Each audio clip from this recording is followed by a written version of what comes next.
Brice, here once again, supporting the 24 solos. You've come out each year, you always come here with a crew of guys, you have a lot of fun, you fix a lot of bikes. How are you feeling about this year's event? Oh, loving it, mate. Just more people on bikes, the better, I suppose. No, great atmosphere out here, nice and relaxed. You know, the last 3 weeks have been pretty busy with other races, so it's nice to have one a bit more low-key that's, you know, got some pretty enthusiastic people doing, which I suppose it takes to do something like this. Yeah, it certainly does. I mean, you need to put in the hours, but you need to be on the right gear. Have you had a lot of the solos coming in wanting their bits and pieces fixed? Yeah, we've had a few things, mate. A few unprepared people is the main thing, but everyone else seems to be all over it. But yeah, a lot of last-minute brake changes, like brake pad changes, and you know, just a few basic fork services and things like that. But yeah, nothing too major as yet. No catastrophic failures, thank God. But like I said, everyone seems to be quite prepared this year, so which is a nice break for us, basically. Yeah. So I understand one of the contenders of the race turned up with what is his grandmother's bike, worn out brake pads, and agreed to rail it wasn't straight. Yeah, there's a pretty funny ongoing story that the person who keeps winning this race is probably the least prepared, or thinks that his gear is better than what it actually is. So I suppose he just rides them into the ground and they slowly fade away, and he doesn't realise over time how bad they are. So I do have my mum's bike as a backup bike. I've got my brother's as a second bike, and I've got a new bike decked out with XTR on, the new bike. So I had a bit of a lap on the course. I haven't even taken my new bike off road yet, so I'll wait till the first lap and we'll see how everything goes. So hopefully not too much stopping and adjusting. How bad they actually are, but yeah, it's quite funny that that Jason is the one person that things are, or obviously they're worn out, he rides more than anyone, but yeah, it's quite strange that the guy winning the race most of the time is on the least prepared gear. So now probably a couple of years ago you were crewing for me out here. In fact, you did it for a couple of years. Yeah. And I don't know, I never really thought about it at the time, but it's just like you just go out as a rider, you've got this incredible focus. I've got to ride, I just do what I'm told, I eat what I'm told, I change bikes when I'm told. And I never thought about it, but each time I go out, that bike just worked. What did you have to do to a bike? Mate, it's basically just lubing chains, cleaning things up, making sure everything is smooth, get rid of all the little creaks that are in the bike. You know, just hopefully, you know, make it more enjoyable for you, especially if there's a creak, you know, it can play on your mind for the whole race. So, you know, if we can alleviate creaks and moans and groans out of the bike, you know, make sure shock pressures, tyre pressures are all up to speed, you know, you get a bit more speed out of it, and, you won't have any dramas. So I certainly, for me, it was just such a relief to have a bike which just worked. I didn't worry about things.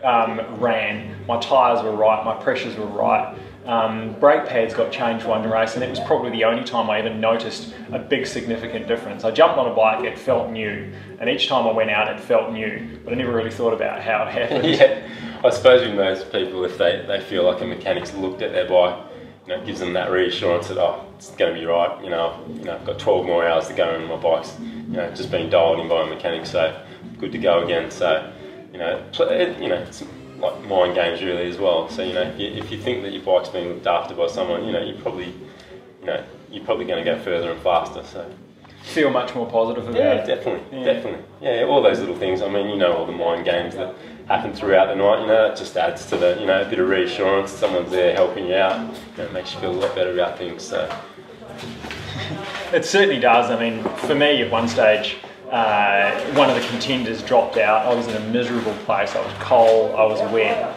and the lift I got from knowing that I was harder than that guy just made a massive difference. And it's the same, my bike's good, body's good, I'm feeling strong, it's staying in that positive mind. Yeah, no, I think it could be a big leap, definitely, without a doubt. Now, you've been out on course, whipped a lap on a bike. What's the bike of choice for the course? Mate, I'd be saying something 4-inch dual suspension, tubeless, maybe 29 would be ideal. Really low pressures, 24 front, 26 rear, probably be my pick. Yeah. A little bit softer, especially for the guys going 24, not the 6x6.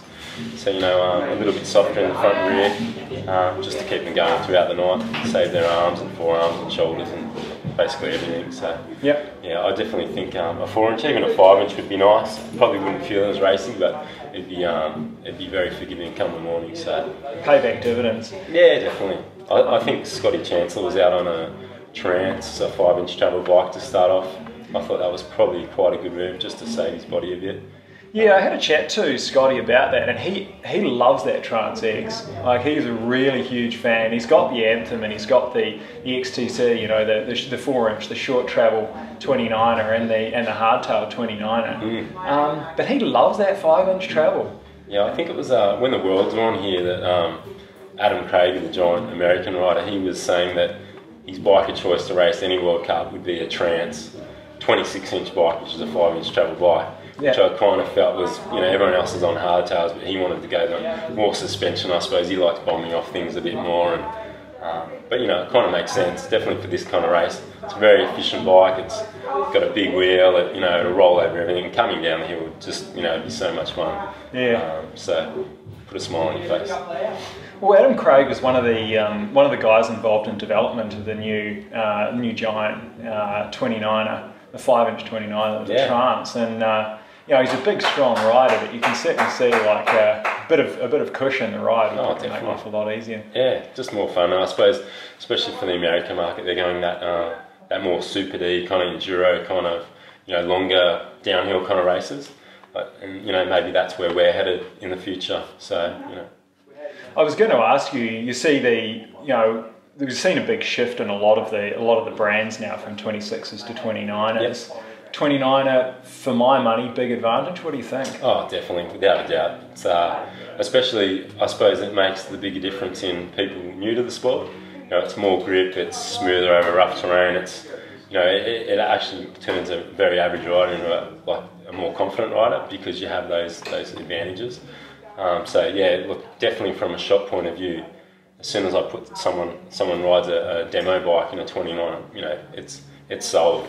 You know, because it does improve their riding tenfold, so big winner. Yeah, certainly been a revelation. I think, you know, the industry's completely changed. Giant got onto it a little bit slowly. You know, it started with an alloy bike, but boy, they've come out with some strong product now. Yeah. Your shop obviously largely runs the Giant stuff. You've got to be pretty happy.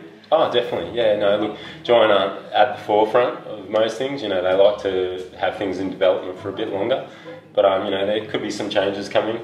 You know, we might see a few changes in wheel sizes for this year. Who knows? You know, 650B or 27.5 inches being talked about a lot. So you know, we'll see how Giant goes with that. You know, that would be very interesting. Expect sort of that steady development. It's interesting, the 650B, you know, question really. Because one of the, you know, the current world champion obviously was one of the first to come out on the big stage really with a 650B hardtail with the sort of the torque that really getting that, you know, the front of the bike really low, really aggressive. It was difficult on a 29er for a small rider. Do you still talk to riders, if you know, for a small rider about going to a 26 rather than a 29, or you feel that just the advantages for most people of the 29er? Yeah, look, I still think they benefit from the 29er. I do understand that there are some quite short people that have a bit of a disadvantage just getting the front end long enough. But unfortunately, with Giant in Australia, we don't actually have an option in a 26-inch race bike. So you know, it's sad to say, but you know, we have to push them in the direction of the 29 because they don't have that option. So, you know, maybe if 650B does come along, you know, we've got that to offer to smaller people. So, hard to see though, given the the benefits of 29 are really. Oh, definitely. You know, they're not really any heavier anymore, and that extra grip, particularly I think the cornering grip, is where it really wins, and the fun factor. Yeah. You can hit stuff, you just go over the top of it, it's brilliant fun. Yeah, and you know, they have that slightly longer wheelbase, so they seem more stable at speed and in corners, so yeah, definitely a big plus there. So a bit of a random personal question, dream biking holiday? Dream biking holiday? Yeah. I think Whistler, actually. I think that would be my dream, which could be happening this year, yeah. So I think for Giant this year we have a new Maestro platform coming out, which will be Maestro 2. So I have an open invitation to do that. So I think that'll be the one to work towards. So. Doing, is it Garbonza, the big 25-minute downhill run? we can only hope. We can only hope. Maybe on a trance or something. Yeah, that'd be great. Be an awesome part of the world and a nice escape from our winter here, where it's at least a little bit cold. Yeah, no, I'm looking forward to it if it all pays off. So yeah, it should be great. Fantastic. Well, thank you very much for talking to me. You're welcome, mate. No great pleasure as always. Yeah, great to catch up. You know, huge thanks really from the mountain biking community, both here at the race for and out there in the community, for your just ongoing support of mountain biking in Canberra. It's you're always here, you're always at the dirt crits, and you're always at the roadie crits, and got to give supporting something back, the races. Mate. So you get a huge amount back. Yeah, no, we got a good bunch of guys that ride with us, and you know, we all love riding, and that's what it's about. You know, it's not about selling bikes at the end of the day. It's about more people riding bikes, and it puts a big smile on our faces. So you know, we'll stick with what we're doing. Want to give a shout out to anyone out there? Just to the On You boys, mate. Yeah.